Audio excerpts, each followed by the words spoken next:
The following podcast contains spoilers and adult language. Listener discretion is advised. Hi, everybody. It's Christy Lee from Christy Lee Uninterrupted. You're listening to the Showdown podcast. Literally, if you check out Christy Lee Uninterrupted at ChristyLeeNews.com. Ready? Mm-hmm. I'm recording. God damn it. You didn't think that was going to go smoothly, did you? All right, ready?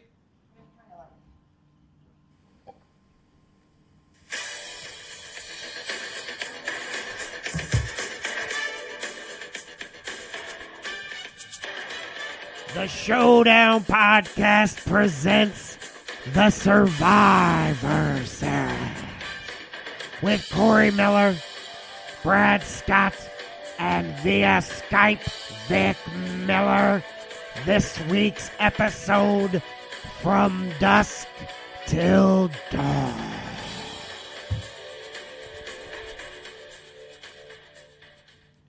Should we listen to that and hear how it sounded? Yeah.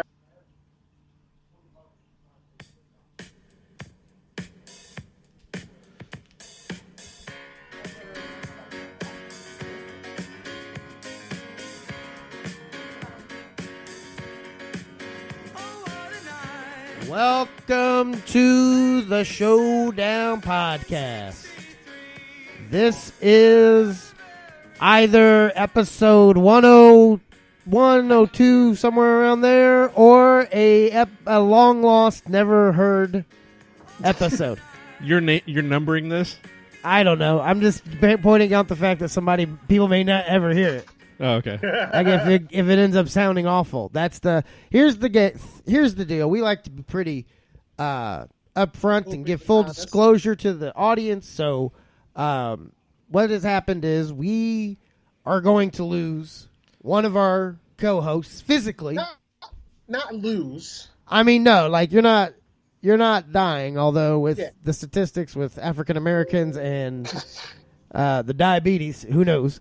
But no, Vic he's it's a good thing. He got a job offer in the great state of Delaware, a white ass place. You thought it was bad here in Indianapolis. Holy shit, Vic! It is going to be pretty white. But congratulations. Thank you. And what is the job you're taking? It's actually a promotion on my current job as installation manager for Zone Laser Tag. I'm going to become the operations manager for Zone Laser Tag, which means I will be in charge of all of the shenanigans and going-ons at the corporate office and in charge of all the technicians and all that fun stuff. Oh, congratulations. Yeah. Yeah. And also, this may not ever see the light of day. So this is just a test run? That's what the whole... God damn, even in the test run, you can't not fuck up. That's what I said. That's why I said it's either episode 101, 102, or whatever, or you've never heard it. It's a lost episode. I'm just making it clear. Okay. So well, anyways, we would, with the whole thing... Okay, but first of all, Vic, can you already tell that he's just checked out? I mean, he's already ready to just never release this episode. Right. And apparently we're just going to talk for an hour for fucking fun about a movie that I had to spend almost 2 hours of my life watching earlier today. If you were like me, you would have already seen it about 10 times. So. And just not watched it in preparation? That's right. We know what happens when that happens, Corey. Yeah. You end up forgetting everything like a giant spider. So wait, there's a spider hopefully in this episode is released. That should be the goal, right? That's why we should be doing this show. Exactly. I hope so. Because otherwise, here's the thing, Corey. If we don't release it, it's because there was some audio issue. And look at how long it took us to get this set up. Now if we have to fix something, we're running out of days before he's gone. Yeah, I know. And then I am just stuck with you, technically. Wait a minute. Are you going to come back for the like cons and stuff? Yeah. Oh, because you'll have... This is the beautiful thing. Until my family moves completely over there, my boss is willing to fly me back here for personal time whenever I need it. So that won't be an issue. Oh, on the company jet? No, just the laser tag one.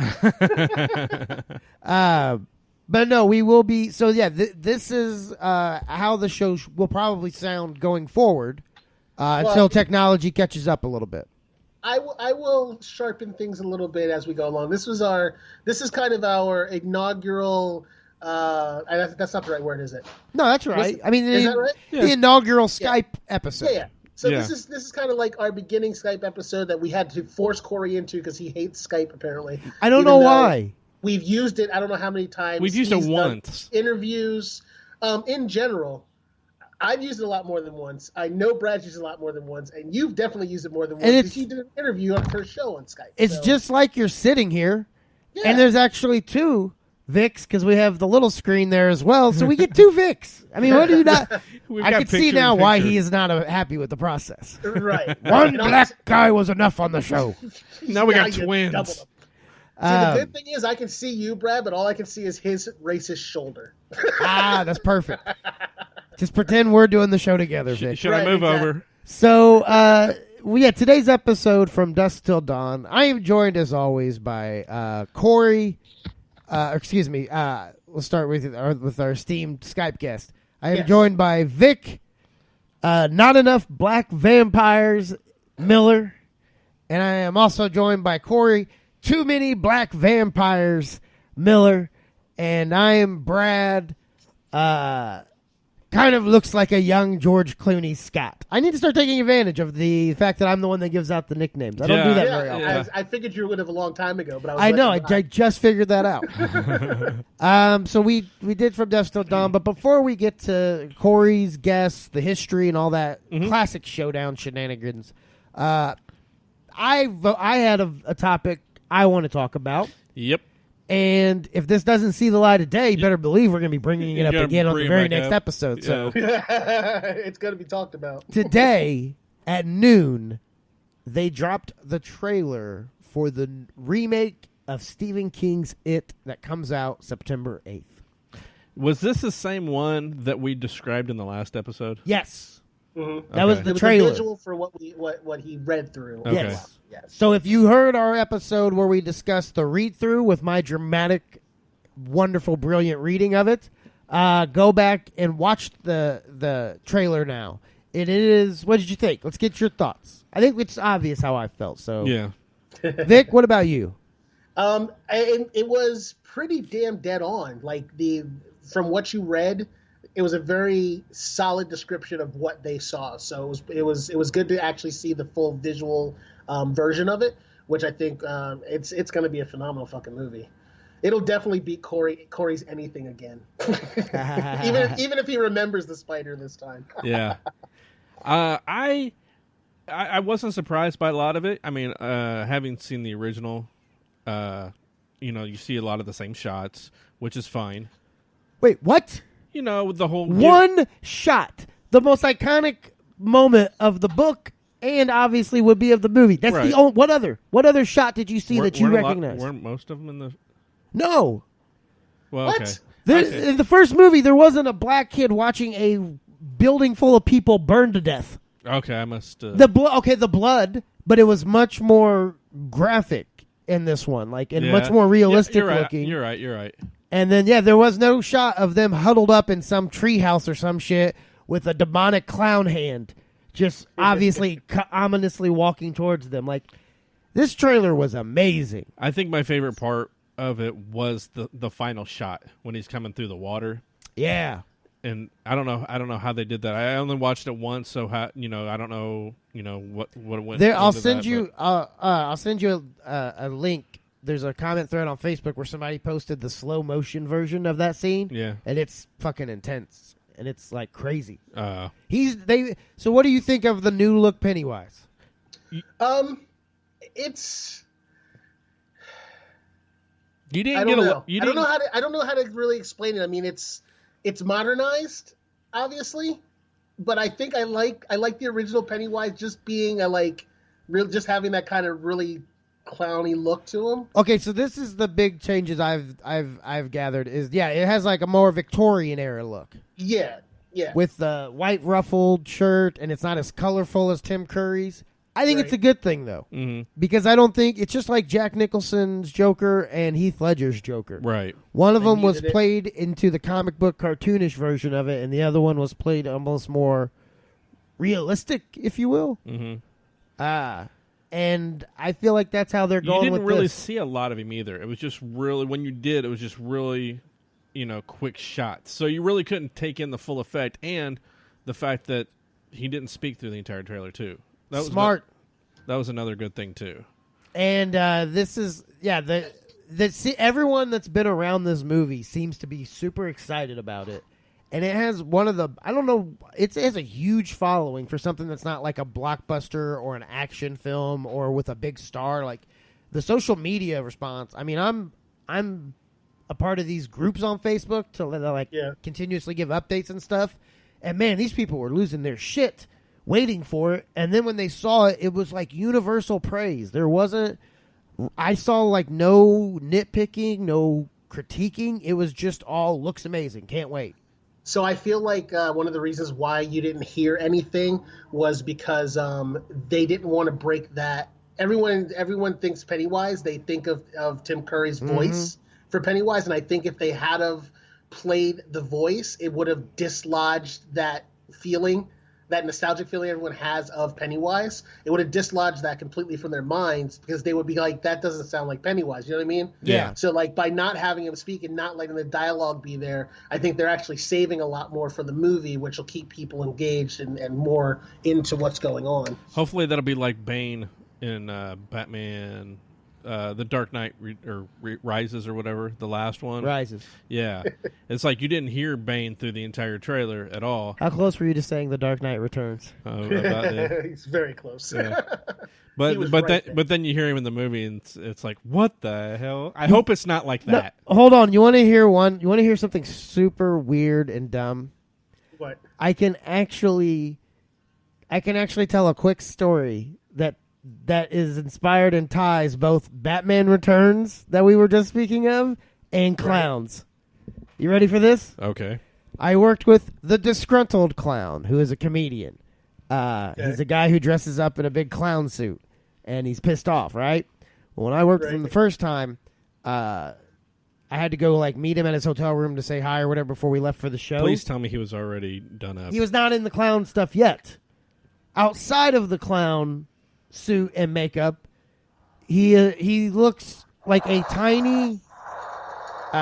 Wait, what is that? That was on his end. What do you got going on over there? Are you okay? I started the movie to run and I didn't turn the volume down. We're good. Okay. He looks like Danny DeVito as the Penguin in Batman Returns without all the clown. And he has these big, huge heels on his boots to make him taller. So without all that stuff, he just looks like Danny DeVito from Batman Returns. That's me combining clowns and Batman Returns. That's impressive, folks. That's some comedy gold right there. And you just gave up his gimmick to everybody. I don't care. That guy's an asshole, man. I don't care. Anyways, moving on. So you guys are you excited? Because you think I've been super excited. This is one of my favorite movies, period. Probably my favorite horror movie was that 90s miniseries. Right. So to see this actually get the full treatment of an R-rated, because if you remember, one of the most famous rules about that miniseries was they were not allowed to show a child in immediate danger. Oh, really? Right. Yeah, they couldn't because it was ABC. Yeah. So, and it was 1990. It was always implied. Exactly. So now, they got that already, and they're like, "Fuck them kids. They gonna die. Them kids gonna die." And I've actually gone back and started reading the book. I only read it when I was a kid, so I don't remember very much of it at all. And now I'm going back and reading, and I'm only 30 pages in, and I'm like, "Oh fuck! How are they gonna try to do this?" Oh, yeah. Especially, there's a scene in the book where a gay man is sought out by homophobic Hicks and thrown over a bridge, and Pennywise eats him. The Hicks? Hold on. No, he eats the gay guy. Oh. So that is that I'm excited. Are you excited? I think my interest is a lot higher now than it was before. I think beforehand I was a bit impartial. I was like, okay, whatever. because when it comes to remakes, I have a tendency. I try not to think too much about it because I think a lot of people are like, "Oh, remakes, fuck remakes, I don't like them." And that used to be the way I was. But in the recent years, I've kind of like dropped that guard. And I'm just like, all right, I'm gonna watch it and try and be impartial and see what happens. In a So way, you're saying you used to be a jaded fucker? I wouldn't say I was jaded. I mean, maybe that was it. But here's the thing. First of all, you're jaded. Okay. Second of all, it's not really a remake, though. The first one was a mini-series on TV. This is a rated R movie. yeah, This is going to be. They've already said they're going to use different. They're going to use different scenes. There's original scenes that have been written in, and they're also going to use different scenes that weren't done in the miniseries. I think it's going to be a completely different movie. yeah. I think so too. I mean, you're going to have, obviously, the Georgie scene's going to be there. There's probably going to be a few other ones that are just iconic and that are, stand out in the book. But I think there's going to be a lot, like there's the giant bird, I think, is going to be in this one. The Paul Bunyan statue coming to life. Like, they're going to use different aspects of the book because they have a lot more freedom. And the technology's there, too. Yeah, exactly. So I feel like it's going to be its own movie. I think the miniseries, it's going to be one of those things where it's hard to imagine now because of how iconic Tim Curry has made that character. Right. Who's to say Bill Skarsgård isn't going to, isn't going to, take over that legacy? Yeah. There's not a lot that guy does that he doesn't, enthrall people in. So. What else was he in? He was, damn it, now you can put me on the spot and I never remember what people are in, but I know he's got that. I know I always hear people talk about how well he does his characters and yada yada, but you can't hit me with, I'm not sure. Okay. Hey, Corey, why don't you look it up? You're supposed to be the fat guy, remember? Oh, yeah, I guess I could do that. Well, I was going to ask. That was kind of an asshole move. Vic was contributing content, and then you decided to just put him on the spot. I thought he might know. Like he was you was challenging him. Right? Oh, yeah, Vic, I've heard that too. What have they seen him in? Are they now? You guys said that they're going to do this in two different movies. Are they doing the kids in the first one and then the adults in the second one? Okay. Absolutely. I don't think they shouldn't do it any other way than that, honestly. I mean, I would still run it that same way, but it's going to be. I haven't read the book, which I think I'm going to try to get in sometime soon. But you're just going to try to slip in a 1,000-page book? I don't read books, dude. I listen to them. Oh, okay. No, that's smart. So I'm interested to see, because obviously, like you said, they picked and choose the pieces that they could put into the TV show, but because they have so much more freedom and there's so much more to that book, that I really do think you're right when you say that they're going to change the dynamic of the story enough using those parts of the book to change what we've already seen, so that people are like, oh, I've seen this already. Like, yeah, you haven't seen this one, and that's gonna keep everybody into it. So. They said they did not show the kids Bill Skarsgård or whatever as Pennywise until the first time that they saw him in the movie. Good Right. choice. Or the first time on set, and they all agreed to do it that way. And then when they were talking to what's his name, the director, Andre Agassi. Oh God, hold on. You know how much harder it is to do this, Corey, without my little cord plugged in at all times? To answer my question earlier, he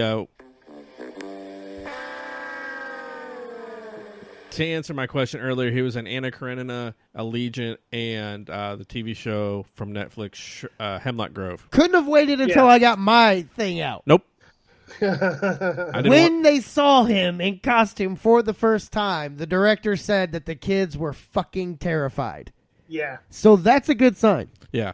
Well, that's like what they did with Goonies when at the end when the pirate ship appears. The kids were supposed to have never seen the ship, and so those reactions were they're supposed to be their first reactions.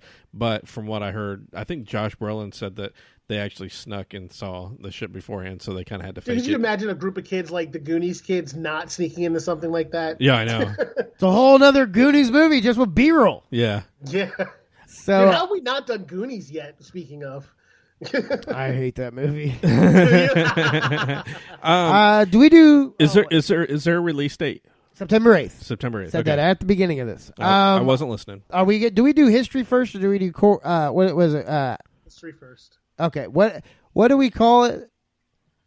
Showdown history. Bankroll or bust. Bankroll or bust. I want to name it. Okay, so that's what it's going to be from now on? Yeah, Bankroll or bust. All right. Although, I mean, I don't know. I guess I kind of don't get who's bankrolling who if he doesn't bust. The movie got bankroll. It made bankroll. Come on. Okay. All right, now it's time for a little segment we like to call... And now, the Showdown Podcast's history. All right, Vic. This movie was actually one of my favorite movies back in the day when it first came out. I watched it probably as many times as I watched Kingsman.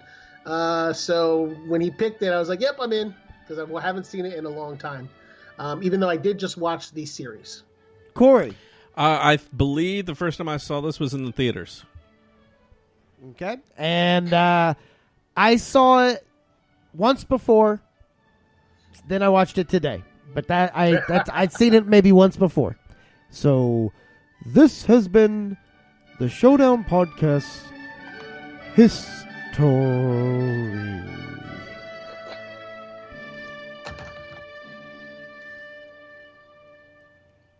You like how I kept mine simple? You did a good job there. Thank you. I'm getting better at this. It's only taken over 100 episodes. Let's not jump too far ahead. We are joined by Batman. I'm Black Man. It's a brilliant move on an audio medium, Vic. I was doing it specifically for you guys. Okay. So. Well, that's on me. I acknowledged it. You know what? Fair is fair. I think so. Vic held up is that a bank? I think it's like a little cookie pop? jar. Oh, okay. So He keeps a cookie jar right next to the computer. From Dusk Till Dawn. Vic, do you have it pulled up? I have the movie up, yes. No, do you have the budget information and stuff? No, if not, I got it. You got it? I got it. Okay, Corey. Yes. The release date Mm-hmm.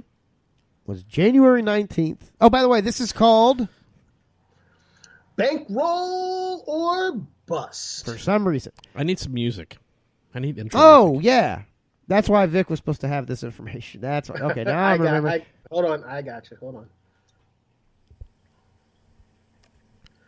I usually lead him into it too, so.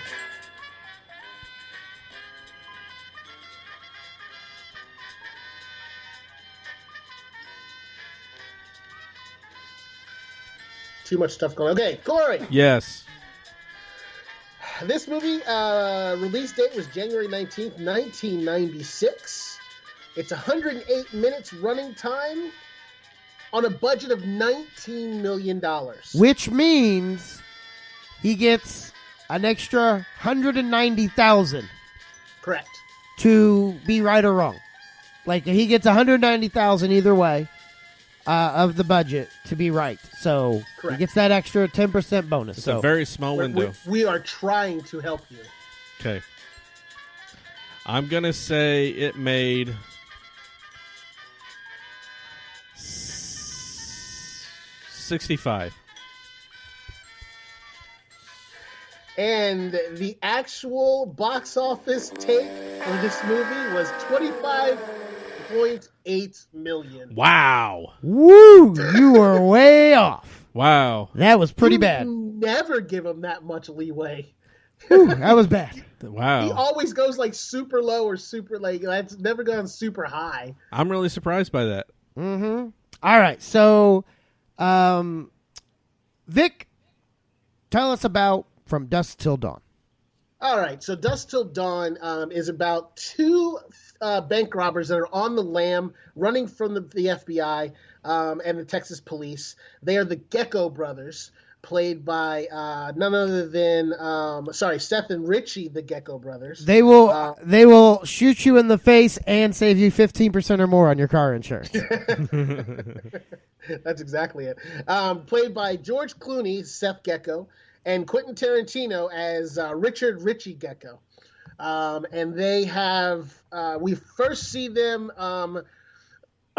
Sorry, the movie first starts out with a cop pulling up to a gas station.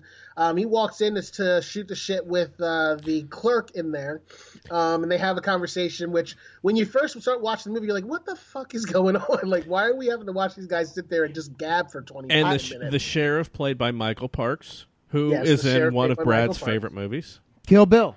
and Tusk. Oh, and Tusk, yeah. And Red State. Yes, Uh, he doesn't like Red State. I feel like Corey got his inspiration for his character in Pit Fire of Hell from this guy oh yeah. at the liquor store.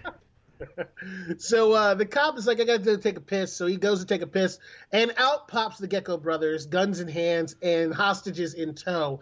And he's going off with him. He's like, "I told you to get rid of the fucking cop." And the clerk is like, look, there's nothing I can do. This is what happens every fucking day. If I tell him to get out, he's gonna know what's going on. And Richie, being the psychopath, schizophrenic that he is, swears up and down that this guy is lying to him, that he's trying to tip off the cop that they're there. So Which he he's does really what the cop- not, right? No. No, Because I didn't go back. I didn't rewind. I didn't care enough to do that. But I was wondering, like, did I miss him doing something? No, he's just paranoid through the whole movie. But that's really the thing. Well, If you not the watch- whole movie, Corey. If you watch the guy when they're at the beginning of it, because you don't really know what's going on right away, so the first time you see it, you're like, "What the hell's going on?" So you would have noticed him going like, "Hey, there's somebody back there or something," but nothing ever happens. So I didn't even know they were there until they stepped out. Yeah, until they stepped out. So he tells him, "Get rid of him, otherwise we're going to kill them and him too." And they go back and hide, and the cop comes back out. He starts talking to him, and Richie comes out and just shoots him in the brain, and goes, "Oh, he told him. I saw him mouth that help us." And George Clooney is like, "No, I didn't see that." He's like, "You couldn't see. You had your back turned. I saw him do it." And the guy the whole time is screaming at the top of his lungs that he didn't do it, No. and they shoot him too. Now, again, not having remembered whether I saw it or not, Quentin Tarantino made a pretty convincing argument. I'm not going to lie. I was like, "Man, this motherfucker might have been a snitch." He knew the game. He needs stitches. So he shoots him in the arm. The dude falls behind the counter. And while Richie and what's the brother's name? I can't keep it straight. Seth. While Richie and Seth are arguing, the dude is like frantically trying to open the 900 number combination to the safe. So I'm assuming that it was him just panicking and not being able to actually get the combination right. So he opens the safe, grabs a gun, he jumps up and starts shooting, and shoots Richie through the hand, like a big ass hole in his hand. And Great they effect. start blasting away at him. And the girls run out, and the gunfight continues for a little while, and they come with Seth comes up with a plan for him to shoot all the alcohol behind him, and he basically lights a dude on fire like a Molotov cocktail. Well, he uses toilet paper. Yeah, and he's cool. He's a slick motherfucker. He kicks the thing, and like the lighter fluid falls down into his hand. Like he Fonzie's that bitch. Yeah. He gives it the old alley-oop and lights the dude on fire. We think he's just gonna die, but he doesn't. He jumps out over the counter and starts flaming shots at them, literally. And they shoot him until he falls in the popcorn and so he falls into the corn and makes popcorn. And then they take off. Worried that they're not going to be able to get past the border, they go to the hotel. Yeah, they go to the hotel. Where we find out that not only did they try to kidnap the girls and hold them hostage, but they've got some chick from the bank stuffed in the trunk of the car. Yep. So they get a hotel room, and he makes the mistake of leaving Richie by himself with this chick. So he could go. First of all, hold on though. You can't say when you say chick, it sounds like it's a 22-year-old college co-ed. This was like Alice from the Brady Bunch. This is true. This is Yeah. true. She was like an older, a more distinguished woman of years from the bank. Yeah, like they ended up kidnapping Meryl Streep. So, and Seth had left to go get them food, and this I'm pointing this out because he went to Big Kahuna Burger, which is one of the, I guess, trademarks. Pulp Fiction. Yeah, from Pulp Fiction. It's one of Tarantino's little things that he has throughout his movies. It's in a couple other ones as well. It's one too. of his homage pieces. He always brings it up. Yeah. Just like Movie Burger. Yeah. So he goes to get them food, and he tells her to watch. He tells him to watch the old lady. So he goes and sits down after he tapes up his hand with duct tape. He goes and sits down on the bed. He's like, hey, come over here and watch TV with me. And she reluctantly goes over and sits down next to him. And they start watching TV. And when Seth returns, he's just, well, no, I'm sorry. He's sitting there talking to her, and his psychosis kicks in, and he starts hearing her say shit she ain't saying. Right. Which we find out is a regular thing for him, and what causes most of the problems that he's having. Because he apparently, that's why he saw that guy telling the cop, because he probably did actually see that guy telling the cop that he was there, even though it never happened. So the next thing we know, Seth comes back with Big Kahuna Burger, and he's just sitting there on the bed chilling. He's like, where's she at? And he's like, she's in the bathroom. And he goes in there, and she's fucked up. She did. Beyond all recognition. She did. Yeah, she did. And he's like, I told you to watch her, not kill her. And he's like, well, there was a problem. And basically he's a psychopath, and he couldn't handle it. And fucking Seth should know better than leaving him alone. So now that they're fucked over because they've killed this chick, they have to get out of there somehow. He raped her, too. Yeah. We don't rape. We steal. Oh, yeah. Maybe murder. So they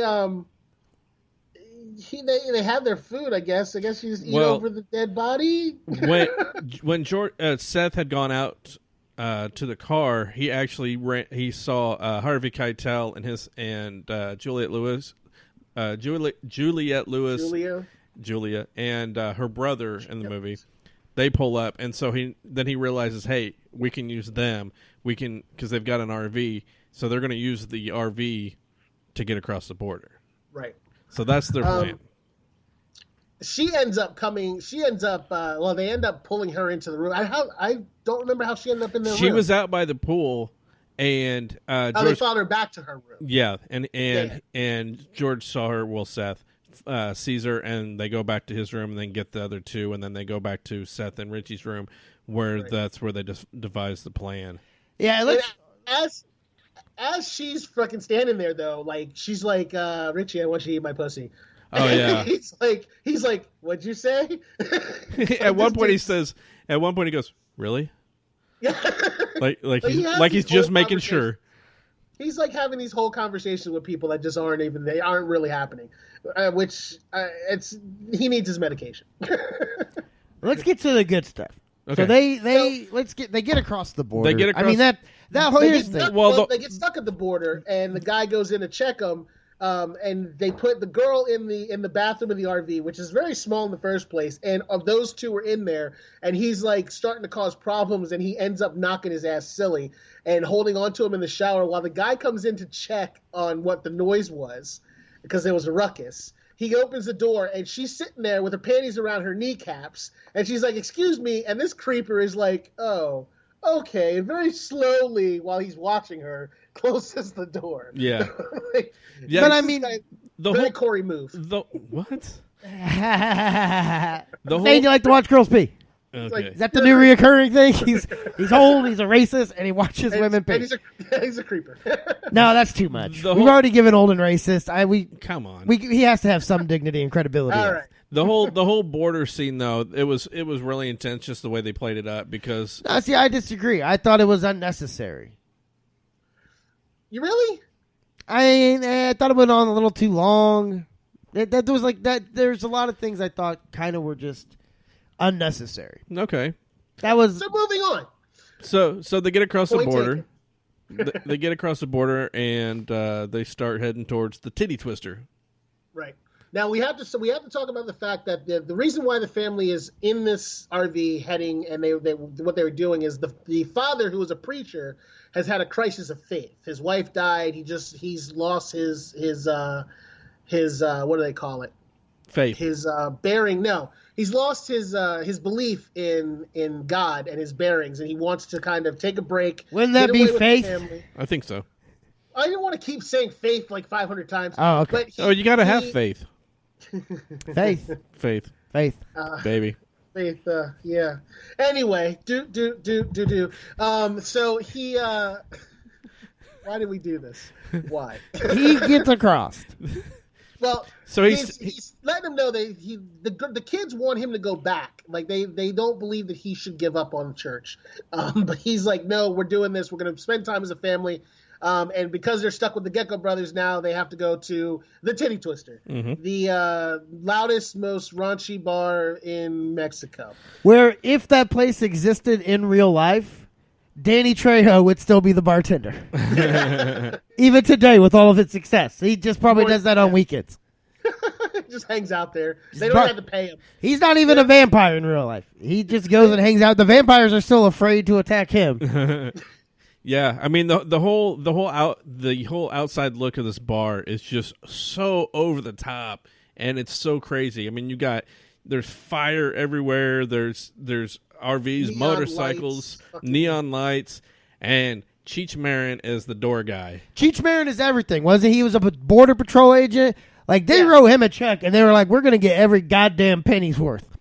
He was like, "Okay, who am I playing?" And they just handed him a call. They handed him a call sheet. Why am I there every day? Oh, even other scenes, we're just gonna find something for you to do. Yeah. Well, and then they had to have they obviously filmed the border scene after everything else because he was clean shaved. Right. Oh yeah. So they're like, yeah, we're shaving your mustache. He's like, hold on, that wasn't in my writer. It's like, you'll remember to put it in there next time. Well, I think so he's giving his speech at the door about all the different kinds of pussy they have. Oh, hold on. What speech are you maybe referring to? Possibly this one? Pussy shoppers, take advantage of our penny pussy sale. If you buy one piece of pussy at the regular price, you will get another piece of pussy of equal or lesser value for only a penny. Try and be pussy for a penny. If you can find cheaper pussy anywhere, fuck it. I will say this. In this economy, that is a hell of a price on pussy. It is. And for the selection. I mean, you have every kind you could possibly need, including chicken. Well, I think you said you thought that they did the Border Patrol scene first. I'm thinking that they did that, or they did it second. I think they did it first because at the time he was doing Nash Bridges, and he didn't have a mustache on Nash Bridges. So it's very possible that they did that, and maybe that was a fake mustache. Maybe. It's very possible. Or maybe it only takes him like a few days to grow that out. I don't know. He is Cheech Marin. He is Cheech, so it's possible. He just totes. He takes a few totes, and it comes back. Yeah. It's like a chia pet. I know. I just kept waiting for Chong to show up through the whole movie every time he was on screen because I just kept hearing him be Cheech like, "Hey, Holmes, you trying to go to the DD Twister?" Like, it was so. He's like when Homer Simpson shaves. When he shaves, it just pops back out. Or the Santa Claus. Yeah. Waiting for Tommy to just kind of mosey into the scene, walk by, and go out the other side. Hey man. Yeah. Wait, don't do that again. Vampires? Hey man. Did you hear that, Vic? Yeah, I heard it. Yeah. Hey man. Now it's just getting even more like your regular voice. Oh. So It's degrading. The first one was really good, and then it just got worse. Well, I think he was talking at the same time, so that kind of may have mixed in together. Carry on. So they're in the Titty Twister, and we meet Danny Trejo. Well, he assaults He was a bartender. Cheech. Yeah. Yeah, they beat the shit out of Cheech. Well, Beat the fuck out of him. George Clooney breaks his arm and his nose, but then all Tarantino does is kick him like O-Dog in Menace to Society. Punk motherfucker. They get inside. They're kind of taking a look at it. The inside of this bar, it was sketchy from the start. Like walking in there, looking around, you're like, there's a lot of titties in here, but this. They're like, I can see why pussy is a penny. I can see why it's called the Titty Twister. So they have. Mine was so much better. I can see why pussy's a penny. It's so much funnier than I can see why they call it the Titty Twister. Come on. What about that? He laughed at it. Wait. He was laughing. You were hanging off of my laugh. I was laughing at him. All right, continue, Vic. So they get there. They get up to the bar and they talk to the bartender, played by Danny Trejo. Come on, Danny Trejo. Yeah, I was hoping Corey would come in kind of a little bit louder, but so Danny Trejo, he's like, we don't serve your kind here. And they're like, what kind? And he's like, if you're not white a trucker. people. Basically. And he's like, we don't serve your kind here. And the big guy comes over to take him out, and the old man steps in. He's like, hey, you see that rig out there? Yeah, that sweet ass fucking RV. Technically, I'm a truck driver, so you have to serve me. And they fucking said okay. Well, yeah, because they're like, oh, okay, I guess we'll eat you too. Yep. All You right. twisted our arm. You can stay. It's 4 more people on the menu. So they sit down, Or they 5. start drinking, they start contributing to delinquency of minors. They're trying to get Vic, the they've 17-year-old drunk. they raped and murdered a bank teller, murdered a sheriff. Not they. No, hold on. Clooney murdered a sheriff, murdered a store clerk. I think he's talking about the bar. It's No. But I'm saying, okay, I thought you were saying that like Clooney and them contributed. No. Okay, even aside from there, they're vampires eating They people. don't know that at this point. No, They but don't know this. but the vampires know that. Look You at think the- they know, that's why they'll happily serve. Probably tastes better. I don't think they really care. I mean, look at the environment. They really don't really care about laws. So they start drinking, doing shots and having at it. And the Cheech shows up. And he's like, these motherfuckers just whipped my ass outside the door. And, they get into a fight. Fucking Richie gets stabbed through the hand. The same hand that he has the bullet hole through. Right. So I can't imagine. I mean, I guess it would hurt, but at I least would it went through say the hole. probably had no nerves in that hand anymore anyways. I can't believe he could actually still move that hand, period. Let alone, like, really be affected by... Or the fact knife that he hasn't going bled through the out yet. Well, it is taped up with duct tape, and that fixes everything. Oh, yeah. I forgot. Duct tape or some tussin in there. Why gotta be Get tussin'? that tussin in there on that hand with that tussin duct will tape. make anything better. That duct tape will hold in that tussin. But wait now. So then his hand basically sets off. Like, is that Salma Hayek? Yeah. that who played yeah, the- Yeah. The main dancer? Yes, that was Selma Hayek. And Well, she hasn't come out just forgot. yet. It was Yes, the she fight. has. Was the fight going on? not- the during- fight was going on right after her dance because while the Right. fight was going on, she just kept standing there looking at his hand like That's right. breathing all like heavy.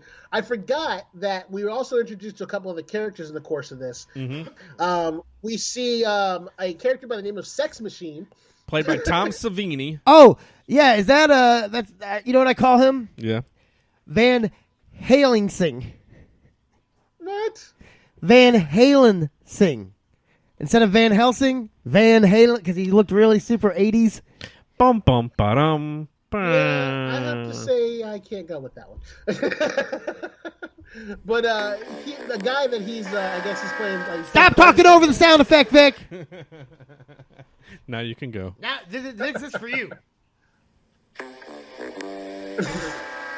I still stand by Van Halen sing is pretty good. Anyways, Okay. You stick with that. So he's the guy that threatened by a guy with a knife. yeah, and it's like, you know what? You don't ever bring a knife to a cock gunfight. Yeah. Exactly, because he whips out his cod piece. He's got a pistol barrel for the penis and 2 6 loaders for the. Damn it, for the Vic! balls. Damn it, Vic! Ridiculous. Damn it, Vic!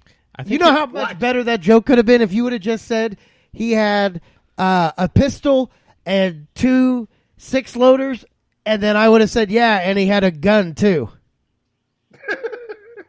Oh my God, I didn't know if he froze or not. You were so still for so long, Vic. I thought you froze. But no, you know how much better that would have been? That would have been a good joke. Okay. It would have been. We'll right. get the timing down. So so they continue on. We also see who plays the black guy, Corey? Oh, that was Fred Williamson, Fred Williamson, a.k.a. So, From Sanford and Son. from Sanford and Son. No. he does kind of look like a buffer version of the Sun, doesn't he? Yeah, a little bit, Oh, yeah, yeah. I guess he does.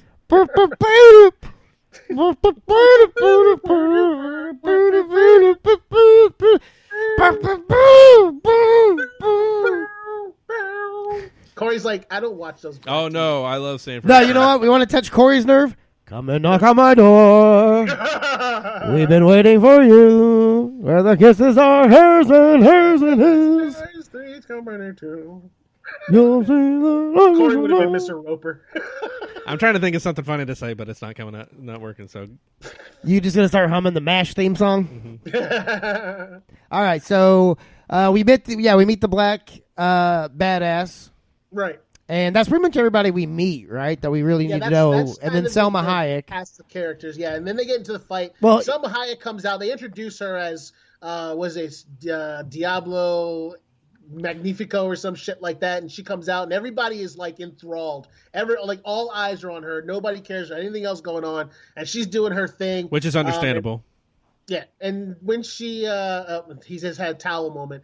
So when she's done dancing, the fight pops off, and he gets stabbed in the hand. And like you said, she's just sitting there behind him, seething at all the blood seeping out of him. And she turns into a vampire. I guess I should have done it after Vampire. The entire place is full of vampires. And they just go haywire, start attacking everybody. All the truckers, all the people, everyone that works at the bar, basically anybody that's Mexican is a vampire in that building. One of the things I love during this whole fight scene is the band. The band that's on stage, they just keep playing, and they're just really getting into it. They've already turned into vampires as well, but they're just going crazy. But they also play a person as a guitar. Yes. Yeah, they like rip somebody apart and start like progressively turning their instruments into a person. Yeah, it's great. So the guitar is like the torso with a leg stuck in the neck. Yeah. And he's just strumming along. I have the body hair for that to be a possibility. I'm a hairy person. People don't think that sometimes, but I am. I'm not real sure anybody was thinking that. Oh, people think that a lot. You're definitely hairy. I'm not saying a word. Hairy bitch. So the fight pops off. They're fighting for their lives per se, and we kind of get to see I think you can just say it. Yeah, they're fighting for their lives. Against the vampires. And they are trying their hardest to survive while the vampires are tearing everybody apart. And you see each of the cast of characters start going off on the vampires. And put your fucking finger to work. Keep going! Just go through it normal. So, don't acknowledge the joke, Vic. Don't let Corey pull you into his awfulness. They show the black guy fighting off all the vampire chicks. They flips over a table, and he just impales the chicks on each leg of the table to kill them. Another great effect. Because the black man ain't just going to waste a table on one kill. He going to get his money's worth. I'm surprised he didn't start stacking them on top of each other. I can get four. He gave him 4 pennies. He was going to get his 4 pennies. That's right. So they show these great aerial shots of after the kills of what like the aftermath of each one of them, and they just show the 4 chicks just laying there on the ground like dead, and he just walks away. What's his face? Sex Machine. He gets attacked, and his cock gun goes off. And he blasts a dude, and they just start fighting. The geckos are just shooting everybody because that's what they do. Richie dies, right? Almost right away, right? No. Selma Hayek. No, not right away. Almost. Because she turns into a vampire. Right, but she watches them all fight for a while, and then she jumps on his back after everything kind of calms down for a second. He goes, "Richard, you all right?" And he goes, "Yeah." And as soon as she says that, she jumps back up because originally they had shot her. Oh, that's right. Okay, yeah. And then she jumps up and lands on his back and bites him. And then, what's his name? Tries to shoot her, but he's out of bullets. Yeah. And he reloads, and then he shoots her off of him.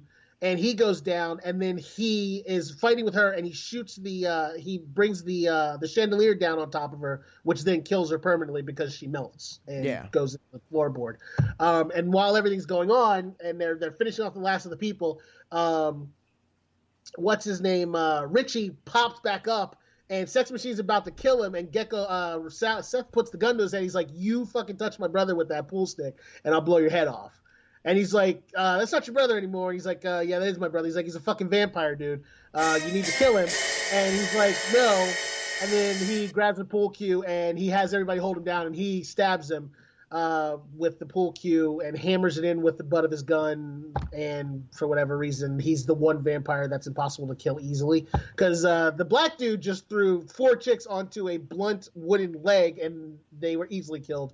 But he had to hammer that. Yeah, they also kind of went away. Apparently, you just have to stab them anywhere with wood. Because I thought it had to be a heart thing, but they just kept stabbing them in the stomach and if you impaled them with wood, they die.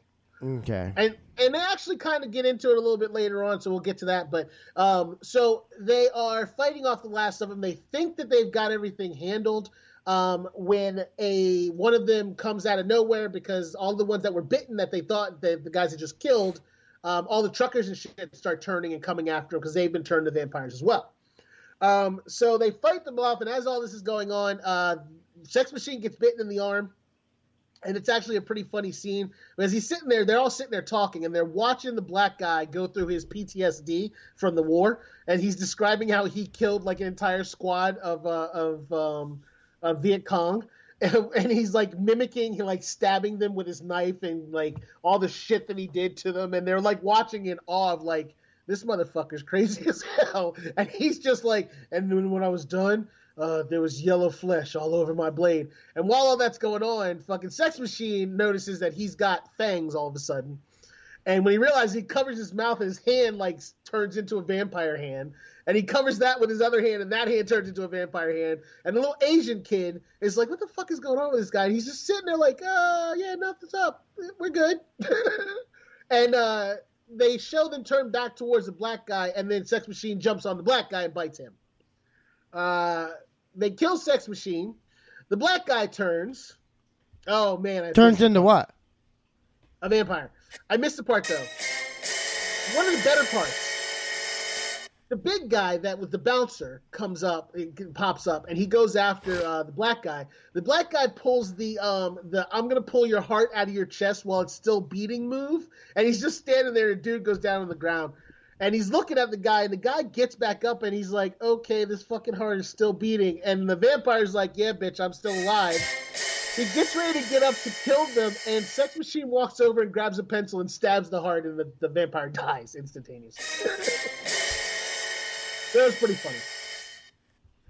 The black guy turns into a vampire, and I don't remember how this exactly happened, but he opened a door or something, or did they open a door? There was they found a room that was attached to the bar itself where they had a storage room or something, and then it had weapons and stuff in there. So no, before that, because see, the black guy was standing there, and when he turned into the vampire, he jumps up, he opens up his arms, and all of these bat things come flying out past him. I didn't see where those came from. Oh yeah, I can't remember where that was. So those things, they come in and they start getting attacked again, and that's when they run for the door, and they find the back room, and the back room is full of all of the shit that they've been stealing over the years. They keep all of the truckers and the bikers stuff in this big room, so it was kind of like their loot was back there, and they go in to lock the door and hide from the things, and the old man actually gets bit on his way in. And he makes them promise him that if they don't make it, that they'll kill him. And they don't want to do it. So he's like, if I turn into a vampire, there's ungodly things, I want you to kill me. And they're like, we can't do that. And he's like, if you don't do it, I'm going to kill myself right now. And they're like, no, don't do that. And they promise to kill him. And I like how it had to be him saying, you'll need me to fight him. All right, stay alive. Yeah, so he's like, okay, fine. So they make weapons out of all the shit that's back there. The Asian kid makes a water gun, fills a water gun, and has the old man bless it. So it's holy water. He takes a shotgun that has a very weird cocking handle on it and a baseball bat and turns it into a cross shotgun. Mm-hmm. Seth takes a portable jackhammer. I'm not sure what the fuck that thing was. I didn't know there was such thing as a portable jackhammer, but apparently there is. And he puts a big piece of wood in it and carves it into a spike and creates a reciprocating stake gun thing. And the girl finds a crossbow that can fire multiple rounds that I've never heard of existing ever before. Daryl on Walking Dead needs that. They get they get armed up and they get ready to fight.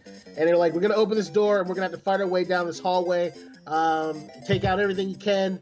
And they fight their way back out down the hallway, and systematically they start taking out the vampires, and the old man turns into a vampire, and Dun dun dun! the kid is left to shoot him, and he's like, I can't do it. He's like, do it now, and then the old man fully turns into the vampire, and when that happens, the kid shoots him.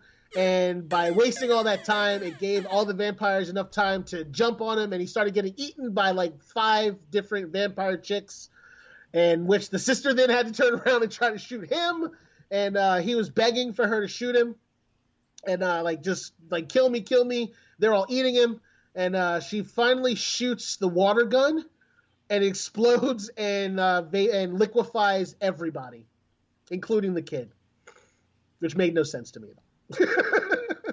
But it's a vampire story, and it was a cooler effect. You're left with Seth Gecko and the girl, which I don't remember what the fuck her name was, and she is the other sister. Yeah, the other sister. That's the movie What? she's in. Yeah, where she plays someone with like Down syndrome or autistic or something. Yeah, who dates somebody else who's whatever. Yeah, has like 2 disabled people. Yeah, or special needs. It's a white movie. What could you imagine though if that character was in this movie? All right, it's called Richard Gecko. It's just them 2, and then it gets daylight. Daylight. And what happens during the daylight? They're fighting back to back, and he's like, "Well, he's like, how many bullets you have left?" She's like, "I only have a couple." And he's like, "All right." She's like, "Should I save them for us if we die?" She's like, "No, just start shooting them, and if they get too close, fucking cold cock them with the back of the gun." And she's like, all right. So they start fighting it out. The vampires are getting closer to him. The sun starts coming up, and all the holes in the doors and the walls start letting sunlight in. And Seth figures out, hey, fucking shoot the walls, make more holes. The more sun we have, the better chance we have of surviving. So they start shooting holes. The vampires are getting hit with the sunlight, so they're scared to come after them. They start hearing a banging at the door, and someone screaming for their friend Seth. And he's like, fucking knock the door in. So they start blowing holes in it, which makes even more sunlight come in. It's the disco ball? Yeah. If that's a place, the building. So here, okay. So yeah, so then the movie's over. The other sister tries to fuck George Clooney, and he's like, I'm not that weird. I just murdered your dad. My brother's dead. Like, let's just call it a thing. He gives her money. He gives her money, and she drives off in the RV. But here's the thing. Here's my issue. Mm-hmm. This place was owned by vampires. Yeah. Operated by vampires. Yep. Wouldn't you have spent one day, like one evening, wouldn't you have, instead of like just eating people every night, wouldn't you have just taken one evening where you maybe shore up the holes? Maybe get rid of the disco ball? Mm. You know what I mean? Yeah, but so here's my thing to that, though. I'm pretty sure that during the daytime, they go down into the darker parts of that building. I know, but what about... So they never thought, well, what happens if one day the lock malfunctions, or we can't get down there or whatever, or somebody's just drunk and up here, like, you know, or somebody's eating and they're not paying attention. Like, they never thought about this before? Thought maybe we should just cover up those holes? Yeah, but those holes were formed by them shooting up that entire building in the night Fair before enough. During the gunfight. Okay, my point's valid. So as the credits roll, the camera pans back and you see like a whole I don't know, it's like a pyramid type thing. It's a cliff. Yeah, it's the whole thing is next to a cliff, and the cliff is literally like 100 feet down, and you realize that the titty twister is actually just the top quarter of an actual pyramid. An ancient Aztec pyramid, which explains why it looks the way it does. But all the way down, almost back up to the top, are all of the trucks and cars and all the shit that they've just pushed over the edge after they murdered all of the truck drivers and people. They just pushed the trucks over the side and left them there. I don't know how no one ever notices this. There's got to be someone flying over with a helicopter going, what the fuck is that? But apparently nobody asks questions in this world, so it's all good. And that's the end of the movie, folks. That's the end of the movie. And that's the end of this part of the episode. We're going to take a quick commercial break, and we'll be right back. You're listening to the Showdown Podcast. After these messages, we'll be right back. It's commercial time. Corey, tell the people where they can find you. You can find me on... Shut up. Vic. You can find me on social media at Black and Angry. No, that's not right. You can find me at MillerKing51 on social media, and you can find me on any gaming platform as Black and Angry. That's BLAQ and Angry. Damn it, Vic. Now I got to let Corey go because you fucked up. Corey. You can find me... Oh, come on. You're not that gullible, are you? You can find The Showdown at The Showdown Pod on Twitter and The Showdown Podcast on Facebook. Click like somebody should. Rate and review on iTunes. It helps us out. You can find me at BradScottComedy.com and at BradScottComedy on Twitter and Instagram, and comedian Brad Scott on Facebook. All right, Corey, go ahead. Okay. You can find me on Letterboxd and Twitter at NKOGonzo. Also, be sure to check out our other show. That's Vic and I's other show, the Miller Times Podcast, where we review TV shows that we watch during the week. Hey, I can hear you still. I'm trying to do a commercial here. Nobody cares. Just do the damn commercial. They wouldn't have noticed him. Yeah, I know. You can find us on Twitter at Miller Times Pod. And you can find WrestleMania at WrestleMania Pod. Pro Wrestling, Brent Terhune and Brad Scott. Hilarious. Go check it out. All right, let's get back to the show.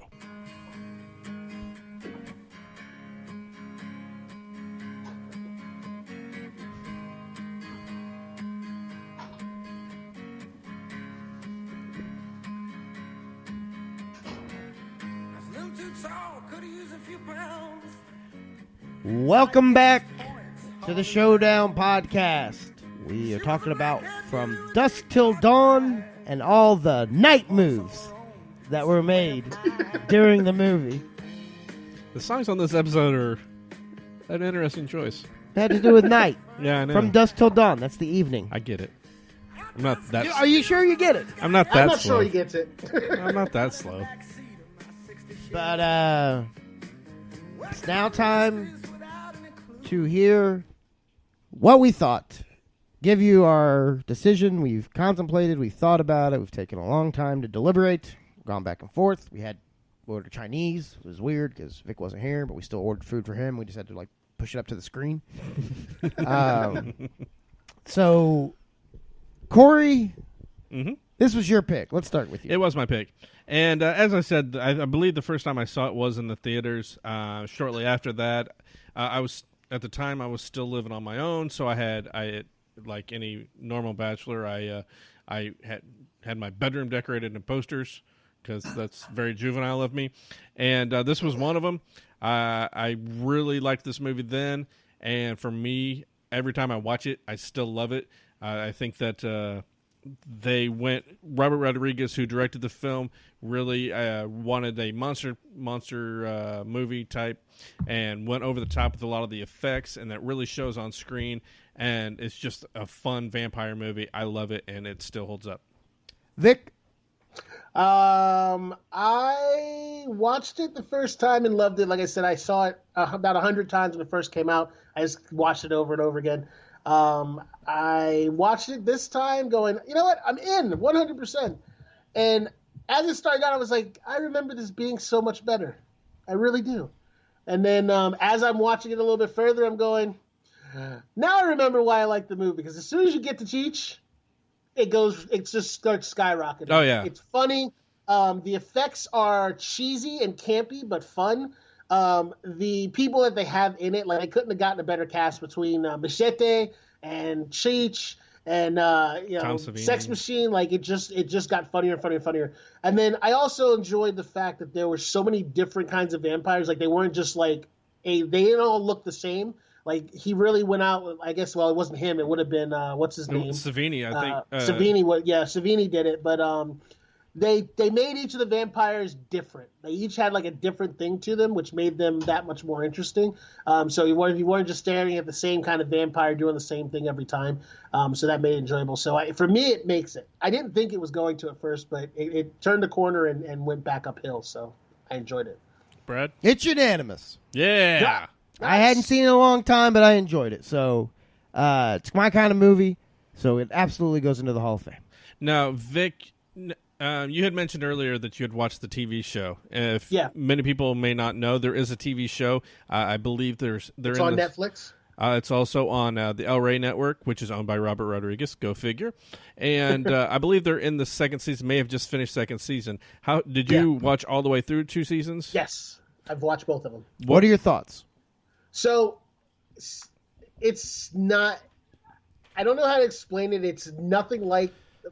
It's basically a redo. It's based on the movie, same characters, same premise for the start of the episodes. Like it's almost like the show starts off the same way the movie does. It goes through, but then it turns into a serial almost, like a series, and then turns into like a cop procedural almost, and then it does this weird thing where then it becomes this horror story. Right. But they rewrote the whole thing basically to the point where they get to the titty twister. After that, everything is completely different. Yes. So it is a completely different story. And even that actually made it more interesting to me than because I was like, oh, a TV show. I thought they were going to I kind of thought they were going to play off of it somehow. But then I was like, how are they going to do this with fucking Geckos, with the Gecko brothers being in it? And I was like, okay, I'm interested. So I sat down and watched the whole thing and ended up binging it the entire weekend. Yeah, and they took a lot of the stuff from the movie, but then they elaborated on it more. Like with the cop in the beginning of the film, he had a partner who ends up showing up on the TV show, shows up, Right. and he's trying to investigate and figure out what's going on. It was his mentor. Yeah, and so you've got that character that you follow a bit too, along with the Gecko brothers as well too. And then once they get to the titty twister, things are a bit different. Jake Busey, Gary's son, actually plays Sex Machine on the show. At one point, I believe Savini comes back, doesn't he, as somebody else? He's on the show. I didn't see second season. I did see all the first season. I enjoyed it. I just didn't. Second season wasn't too bad, but it became this cult that it was vampires versus vampires, and the leaders wanted to take over for the people that were. It was weird. Yeah, it was very. It wasn't as good as the first season, but the second season it was still worth watching. It just wasn't as good. Yeah. I'd much rather see a Cheers style show about the vampire bar. With one of the bartenders who's always going on hot dates with. You got one vampire that walks in and everybody just yells his name. What you going out with him for? You just gonna eat him at the end of the night, Sam. I love this one, Carla. But I might turn her. okay. So last thing, before we end the episode, I did think that if there's one person you could recast this movie with. Mm-hmm. That would also change the entire complexion of the movie. Oh, this should be good. Michael B. Jordan. No. It would change the complexion. That's okay. That's pretty. Ding, bling. I don't feel like going to the whole thing. So bling. He doesn't want to make the effort. No, if you replace Quentin Tarantino with Charlie Sheen. Oh God. Okay. Yeah. That becomes a whole different movie. Oh well. It's a completely different movie at that point. I thought it might. Oh, go ahead. Because the vampires would get AIDS, Corey. Yeah. Charlie Sheen has AIDS. Yeah. So when they eat him, they'd all have AIDS. Only one of them bit him, though. Yeah, but they'd all feast. He's got tiger blood. I thought it was. Tiger blood is apparently blood with AIDS. They would have been attacked. They would have been enticed by it. Mm-hmm. I thought it was going to be Miley Cyrus playing Juliette Lewis's character. It's a vampire, buddy. Thank you for listening to the Showdown Podcast. This has been the Showdown Podcast. We appreciate you listening. Scary music for the scary episode. So I think this went well. I think it's going to sound good. I think people are actually going to hear it. I hope so. So for Corey Miller. Yep. That's right. I'm a genius. Vic Miller, the genius. No relation. Thank you, sir. I'm Brad Scott. You've been listening to the Showdown Podcast. We'll talk to you another time.